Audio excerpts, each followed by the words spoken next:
Holy moly, they actually delayed the game. I'm like unreasonably excited about this. It's like getting an answer to like, what if they delayed Payday 3 and made it better? While I'm talking right here, I'm just gonna put this screen up right here. Feel free to read it while I'm rambling, or just pause the video and read it real quick. It's the official delay announcement from Tripwire about Killing Floor 3 being delayed to later in 2025. The entire goal of this video is to update people, obviously, but to also kind of see what you guys think about this. I want you guys to leave a comment, talk in every single Discord that you're in, post on forums, everything that you're in. Just share your thoughts on this. I think I kind of have an interesting take based on past evidence, and it's crucial right now that the dev team hears what the community wants, assuming they can actually deliver on any feedback. Because like my real question right here at the beginning is like, is this even going to do anything?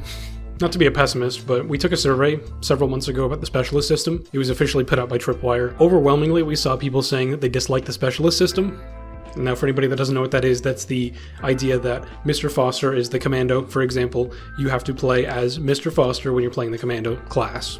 A lot of people didn't like this. It has like an ultimate ability similar to like Overwatch. A lot of people were comparing the game to a hero shooter. Whether or not that's true, I don't even care. I don't care. But that's what the specialist system was, and there was a lot of pushback when that survey came out. Now, I don't think we ever saw the results of that, but I remember seeing like pretty much everywhere that people voted against the specialist system. It could just be a vocal minority, so take that with a grain of salt, but I kind of doubt it. The beta proved that as well, with a lot of people, even, people that were praising the game for some of the choices it made, still saying the specialist system was like mid at best and bad at worst. I know some of you guys like the specialists, and that's totally fine. I'm not telling you to hate the system. I'm just trying to get a feel for what the community thinks, and overwhelmingly it feels like people don't like it, so if you like the specialist system, you need to make it known. I personally didn't really like them. Anyway, I'm kind of rambling a little bit. But most important in this situation, I think if we do see some changes, we need to know what they're going to prioritize. And honestly, they need to know what to prioritize. I'm pretty certain they can't fix everything that we have wrong with the game. So priority is most important right here. Whenever you're giving feedback about the game, you need to be prioritizing the way you say things in a very specific manner. You need to be thinking to yourself, what are my top 3 things that I want to fix in the game? Is it reasonable that they fix these things within the few months they have? They still want to put the game out in 2025. Am I asking for too much by suggesting this change? You need to be thinking of these things when you're making feedback. For example, I despise the art design of the game. I think it's really ugly. But I'm not going to put that as a priority for change. It's a lot of dev work.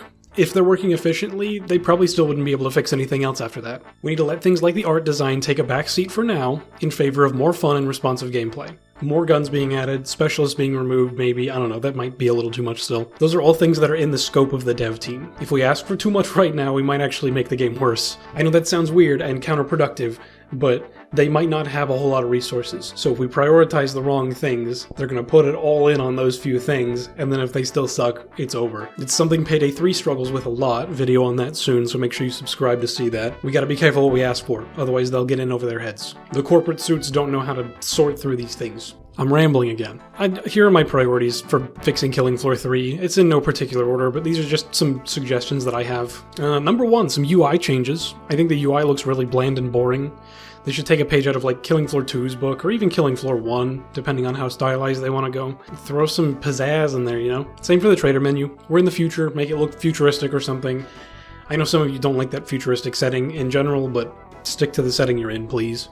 Number 2, I think they should tweak Z time. The all-red Virtual Boy look is not very good.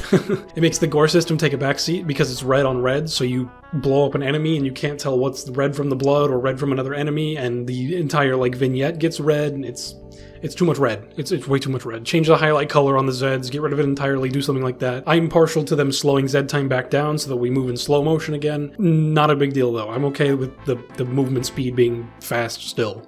Just change that time somehow. Number 3, I said weapon redesigns, more weapon diversity, or just add more weapons.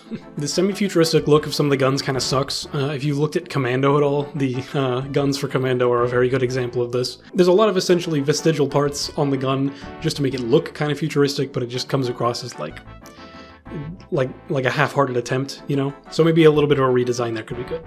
Change them, let me put some paint on them, add some more guns, do something here. I know there's weapon skins in the game, but, a little just coat of paint goes a long way. Let me just color my gun. That was pretty good in Payday 3. That's all I got. This was supposed to just be a short video, little update after they delayed the game. I'm honestly glad it was delayed. I never pushed for it because I really didn't think it was possible, but here we are. The devs are listening. Make your feedback heard and make it clear and concise. We can fix the game right now, so don't screw this up, or we're going to be seeing Operation Medical Syringe in the future.